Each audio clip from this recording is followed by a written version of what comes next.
ಬಿಡಿ ನಾವು ಬಿಡ್ಕತ್ತೀವಿ. ಸಿನಿಮಾ ಹೇಗೈತೆ ಅಣ್ಣ? ಸಿನಿಮಾ ಚೆನ್ನಾಗೈತೆ. ಹೆಚ್ಚಾಗಿ ಡಬಲ್ ಆಗೈತೆ. ಮತ್ತು ಒಂದು ಸಾಹಿತ್ಯ ಸಂಗೀತ ಚೆನ್ನಾಗಿ ಬಂದೈತೆ. ಸಿನಿಮಾ ನೋಡಬೇಕು ಅಂದರೆ ಫಿಲಮ್ ನೋಡೋಕ್ಕಾಗಲ್ಲ. ಅದು ಲವ್ ಮ್ಯಾನ್ ನೋಡಿದ್ರೆ ಇಂಥ ಫಿಲಮ್ಗಳು ನೋಡಬೇಕು. ಆಮೇಲೆ ವೆದರ್ ನೋಡಬೇಕು ಅಂದರೆ ಆಮೇಲೆ ಸ್ವಂತ ಕ್ಯಾಮ್ರಾಮನ್ ನಮ್ಮ ಸ್ವಂತ ಕೊಡಲೇಬೇಕು. ಯಾಕೆಂದರೆ ಅಂಥ ಕ್ಯಾಮ್ರಾಮನ್ ಇನ್ನೂ ಸಿಗಲ್ಲ. ಮುಂಗಾರು ಮಳೆ ನೆನ್ಸತ್ತಾ? ಅಂಥ ಕ್ಯಾಮ್ರಾಮನ್ ಹೆಚ್ಚಾಗಿ ಮಾಡೋದು. ಯಾಕೆಂದರೆ ಕ್ಯಾಮ್ರಾಮನ್ ಒಳ್ಳೆಬೇಕು. ಯಾಕೆಂದರೆ ಸ್ವಂತ ಅವರು ಒಳ್ಳೆ ಕ್ಯಾಮ್ರಾಮನ್. ಆಮೇಲೆ ಒಳಗೆ okay sir. Thank you. Super ಇದೆ, ಸ್ಟೋರಿ ಸೂಪರ್ ಇದೆ, ಟ್ರೂ ಲವ್ ಸ್ಟೋರಿ ಭಾಳ ಚೆನ್ನಾಗಿದೆ.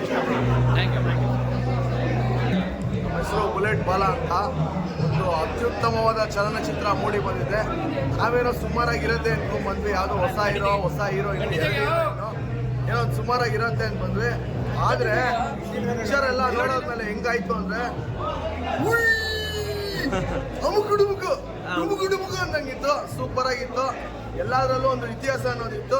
ಆ ಇತಿಹಾಸಕ್ಕೊಂದು ಶ್ರೇಷ್ಠತನ ತುಂಬಿ ಹಳೆ ಕಾಲದ ಒಂದು ವೈದ್ಯನ ಇಲ್ಲಿ ಒಂದು ಪಿಕ್ಚರಲ್ಲಿ ಹೈಲೈಟ್ ಮಾಡಿದ್ದಾರೆ. ಸೂಪರ್. ಮುಂಗಾರು ಮಳೆ all the best. Manada Kadalu. Thank you. Manada Kadalu film ತುಂಬ ಅದ್ಭುತವಾಗಿ ಚೆನ್ನಾಗಿ ಮೂಡಿ ಬಂದಿದೆ. ಈ ಫಿಲಮಲ್ಲಿ ಏನಂದರೆ ಸ್ವಾರ್ಥ ಇಲ್ಲದೆ ಅವನು ಇಬ್ಬರು ಹುಡುಗಿರಿಗೋಸ್ಕರ ಅವ್ರನ್ನ ಜೀವನ ಕಾಪಾಡೋದಕ್ಕೋಸ್ಕರ ಸ್ವಾರ್ಥ ಇಲ್ಲದೆ ನೀರಿಗೆ ಹಾರಿ ಆ ಜೀವನನ ಏನು ಅಂತ ಅವ್ರಿಗೆ ಅರಿವು ಮಾಡ್ತಾನೆ ಒಂದು ವಿಚಾರ.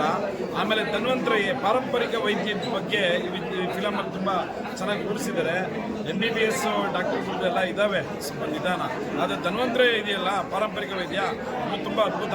ಜನಗಳಿಗೆ ಒಳ್ಳೆ ಒಂದು ಅದ್ಭುತವಾದ ಒಂದು ಮೆಸೇಜ್ ಇದು. ಮನದ ಕಡಲು ತುಂಬ ಚೆನ್ನಾಗಿದೆ, ಅದ್ಭುತವಾಗಿ ಚೆನ್ನಾಗಿದೆ. ಇದೇ ಥರ ಫಿಲಮ್ಗಳು ಮೂಡಿ ಬರಲಿ ಅಂತ ಹೇಳಿ. Thank you sir. ಹೇಳಿ ಹೇಳಿ ಹೇಳಿ ಹೇಳಿ. ಹಾಯ್ ಹಲೋ ನಮಸ್ಕಾರ. ಶ್ರೀ ಮಾತಾಡೋದು. ಚೆನ್ನಾಗಿದೆ ಮೂವಿ ಮನದ ಕಡಲು. ಯೋಗರಾಜ್ ಭಟ್ ಸರ್ ಮತ್ತು ರೀಕಮ್ ಬ್ಯಾಕ್ ಆಗಿದ್ದಾರೆ. ನೈಸ್. ಹೊಸಬರನ್ನು ಕೂಡ ಚೆನ್ನಾಗಿ ಮಾಡಿದ್ದಾರೆ ಆರ್ಟಿಸ್ಟ್ಗಳು. ಆಲ್ ದ ಬೆಸ್ಟ್ ಎಲ್ಲರಿಗೂ. Okay, good luck. Thank you. Excellent. Madam ನಿಮಗೆ ಹೇಗೆ ಅನ್ಸುತ್ತೆ madam cinema? Very nice. Okay. Even the hero. Story wise. Very beautiful. Something different. Okay. Something different. Okay. Very nice. Thank you ma'am. Thank you. Actually ತುಂಬ ಇಷ್ಟ ಆಯಿತು. ಯುವರಾಜ್ ಭಟ್ ಸಿನಿಮಾದಲ್ಲಿ ಏನೋ speciality, ಏನಾದರೂ ಒಂದು ಸ್ಪೆಷಾಲಿಟಿ ಇರ್ತದೆ. ಲೈಕ್ ಕಥೆ ಆಗಿರ್ಬೋದು, ಚಿತ್ರಕಥೆ, ಸಂಭಾಷಣೆ, ಒಂದು ಟ್ರ್ಯಾಂಗಲ್ ಲವ್ ಸ್ಟೋರಿ ಎಷ್ಟು ಚೆನ್ನಾಗಿದೆ ಅಂದರೆ ಕಾಡುತ್ತೆ. ಥಿಯೇಟ್ರಿಂದ ಆಚೆ ಬಂದು ಕಾಡುತ್ತೆ. ಆ ಲೊಕೇಶನ್ಸ್ ಆಗಿರ್ಬೋದು, ಆ ಕಥೆ, ಆ ಕಾಡು ಜನಾಂಗ, ಆ ಹೀರೋ ಸುಮುಖ್ ಅವರು ತುಂಬ ಅದ್ಭುತವಾಗಿ. ಅಂದರೆ ಕನ್ನಡ ಫಿಲ್ಮ್ ಇಂಡಸ್ಟ್ರಿಗೆ ನಮ್ಮ ಯುವರಾಜ್ ಭಟ್ ಏನಾದರೂ ಒಂದು ಹೊಸತನ ಕೊಡ್ತಾರೆ. ಹೊಸ ಹೀರೋ ಕೊಟ್ಟಿದ್ದಾರೆ, ಹೊಸ ಹೀರೋಯಿನ್ಸ್ ಕೊಟ್ಟಿದ್ದಾರೆ. ನನಗೆ ಇಷ್ಟ ಆಗಿದೆ ಏನಂದರೆ ಆ ಕಥೆ ಸರ್, ಆ ಒಂದು ಕಡಲು, ಆ ಒಂದು ಪ್ರಪಂಚ, ಆ ಧನ್ವಂತರಿ ಇದು, ಆಮೇಲೆ ನಮ್ಮ ದತ್ತಣ್ಣ ಅವರು, ಆ ರಂಗಣ್ಣವ್ರಿಗೂ ಅದ್ಭುತವಾಗಿ ಏನೋ ಒಂಥರ ಥಿಯೇಟ್ರಿಂದ ಆಚೆ ಬಂದರೆ ಯೋಚನೆ ಮಾಡೋಂಗಾಗುತ್ತೆ, ಒಂಥರ ಕಾಡಂಗಾಗುತ್ತೆ. ಅದ್ಭುತವಾಗಿದೆ. ಮತ್ತೆ ಒಂದು ಫ್ಯಾಮಿಲಿ ಕೂತ್ಕೊಂಡು. ಓಕೆ ಅಣ್ಣ, ಫೈಟ್ ಸೀನ್ ಏನೂ ಇಲ್ಲ ಇದರಲ್ಲಿ. ಫುಲ್ ಲವ್ ತೊಗೊಂಡಿದ್ರೆ ಮುಂಗಾರು ಮಳೆ ಮತ್ತೆ ನೆನ್ಸುತ್ತಾ? ಅದು ಬೇರೆ ಥರ, ಅದನ್ನು ಕಂಪೇರ್ ಮಾಡೋಕ್ಕಾಗದೇ ಇಲ್ಲ. ಯೋಗರಾಜ್ ಭಟ್ರು ಟ್ರೈ ಮಾಡಿದ್ರು ಇನ್ನೊಂದ್ಸಲ ಮಾಡೋಕ್ಕಾಗಲ್ಲ. ಬಟ್ ಇದು ಬೇರೆ ಥರ. ಅದು ಬಿಟ್ಟು ಇದು ಬೇರೆ ಥರ ಸಿನಿಮಾ. ನಿಜವಾಗ್ಲೂ ಒಂದು ಒಳ್ಳೆ ಕಥೆ ಅಂತ ಹೇಳ್ಕೊಟ್ಟಿದ್ದಾರೆ. ಟ್ರ್ಯಾಂಗಲ್ ಕ್ಲೈಮ್ಯಾಕ್ಸ್ ಎಕ್ಸ್ಪೆಕ್ಟ್ ಮಾಡಲಿಲ್ಲ. ಒಂದು ಒಳ್ಳೆ ಮೆಸೇಜ್ ಕೊಟ್ಟಿದ್ದಾರೆ. ಅಂದರೆ ನೋವನ್ನ ಮರೆತು ಬದುಕಬೇಕು, ನೀವು ಜೀವಿಸ್ಬೇಕು, ಅದೇ ನಿಜವಾದ ಜೀವನ ಅಂತ ಹೇಳಿದರೆ ಆ ಒಂದು ಮೆಸೇಜ್. ಥ್ಯಾಂಕ್ ಯು ಅಣ್ಣ. ಜೀವನ ತುಂಬಾ ದೊಡ್ಡದು ಅಂತ ತೋರಿಸ್ಬಿಟ್ಟಿದ್ದಾರೆ ಡೈರೆಕ್ಟ್ರು.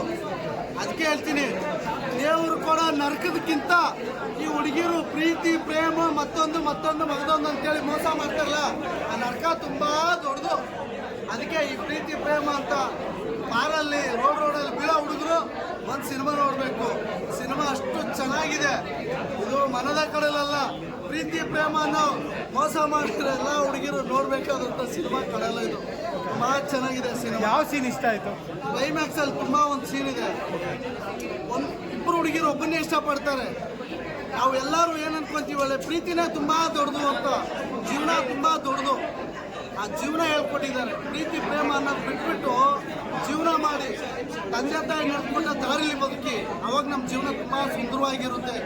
ಕಟ್ಕೊಳ್ಳೋ ಪ್ರಪಂಚದಲ್ಲಿ ಕೆಲವೊಂದು ಮಾನಸಿಕದಲ್ಲಿ ಅಳ್ತಾ ಇರ್ತೀವಿ. ನಮ್ಮನ್ನು ನಾವು ಕೊರಗಿ ಆ ಕೊರಗಿಂದ ಆಚೆ ಬರಲಿ ಅನ್ನೋ ಒಂದು ಸಿನಿಮಾ ಕಂಟೆಂಟ್ ತುಂಬಾ ಅಚ್ಚುಕಟ್ಟಾಗಿ ಏನೋ ಒಂಥರ ಗಾಂಧಿನಗರ ಡಿಫ್ರೆಂಟ್ ಆಗಿ ಕೊಟ್ಟವ್ರೆ. ಭಟ್ರು ಆ ಟೀಮ್ಗೆ ಏನು ಹೇಳ್ತೀರಾ?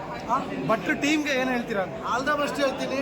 ಬಟ್ರೆ ನೀವು ಮಾಡೋ ಸಿನಿಮಾಗಳು ತುಂಬಾ ಚೆನ್ನಾಗಿದೆ. ಗೋಲ್ಡನ್ ಸ್ಟಾರ್ ಕಡೆ ಸಿನಿಮಾ ಕೊಟ್ಟಿದ್ರಿ, ಈ ಸಿನಿಮಾ ಕೊಟ್ಟಿದ್ದೀರಾ. ಕಣ್ಣಲ್ಲಿ ನೀರು ಬರುತ್ತೆ ಕ್ಲೈಮ್ಯಾಕ್ಸಲ್ಲಿ. ನಾನು ಯಾವ ಸಿನಿಮಾದಲ್ಲಿ ನನ್ನ ಕಣ್ಣಲ್ಲಿ ನೀರು ಬಂದಿಲ್ಲ. ಕ್ಲೈಮ್ಯಾಕ್ಸಲ್ಲಿ ಎಲ್ಲ ಒಂದು ಸ್ವಲ್ಪ ಕಣ್ಣಲ್ಲಿ ನೀರು ಬಂದ್ಬಿಡ್ತು. ಅದಕ್ಕೆ ಹೇಳ್ತಿದ್ದೀನಿ, ಈ ಫ್ರಾಡ್ ಮಾಡೋ ಹುಡುಗಿಯರು, ಈ ಫ್ರಾಡ್ ಮಾಡೋ ಹುಡುಗರು ಎಲ್ಲ ದೊಡ್ಡದು. ಮೊನ್ನೆ ಮಕ್ಕಳ ಒಂದು ಸಿನಿಮಾ ನೋಡಿ ಉದ್ದಾರ ಆಗ್ತಾರೆ ಜೀವನದಲ್ಲಿ. ಥ್ಯಾಂಕ್ ಯು ಬರೋಣ. ಸಿನಿಮಾ ಹೇಗೆ ಅನಿಸ್ತು? ತುಂಬ ಚೆನ್ನಾಗಿದೆ ಸಿನಿಮಾ. ಎಷ್ಟೋ ದಿನಗಳ ನಂತರ ನಾನೊಂದು ಲವ್ ಸ್ಟೋರಿ ಸಿನಿಮಾ ನೋಡಿದೆ. ಮನದ ಕಡಲು ಅದು ಫುಲ್ಲು ಥಿಯೇಟ್ರ್ ಇದು. ಈ ಥಿಯೇಟ್ರಲ್ಲಿ ಹೌಸ್ಫುಲ್ಲಾಗಿ ಸೀಟ್ ಸಿಗದೆ ಮೆಟ್ಲು ಕೂಡ ಹೌಸ್ಫುಲ್ ಆಗಿತ್ತು. ಅದೆಲ್ಲ ಕುತ್ಕೊಂಡು ಸಿನಿಮಾ ನೋಡಿದ್ದೀನಿ. ಕನ್ನಡ ಸಿನಿಮಾನ ಹೌಸ್ಫುಲ್ಲಾಗಿ ಮೆಟ್ಲಲ್ಲಿ ಕುತ್ಕೊಂಡು ನೋಡೋದು ಒಂಥರ ಖುಷಿ. ಅದರಲ್ಲೂ ಈ ಲವ್ ಸ್ಟೋರಿ ನಮ್ಮ ಯೋಗರಾಜ್ ಸರ್ ಒಂದು ತಲೆ ತುಂಟಾಟಗಳು ಲವ್ ಸ್ಟೋರಿ ಎಲ್ಲ ಇಡೀ ಮನದ ಕಡಲು ಕನ್ನಡ ಒಂದು ಪ್ರೇಕ್ಷಕರಿಗೆ ಒಂದು ಒಳ್ಳೆ ಕಟ್ಟುಬಿಡಿ ಕೊಡುವಂಥ ಸಿನಿಮಾ ಮಾಡಿದ್ದಾರೆ. ಅದೇ ಮನದ ಕಡಲು. ಅಂದು ಮುಂಗಾರ ಮಳೆ ಇವತ್ತು Manada Kadalu. Thank you. Thank you madam.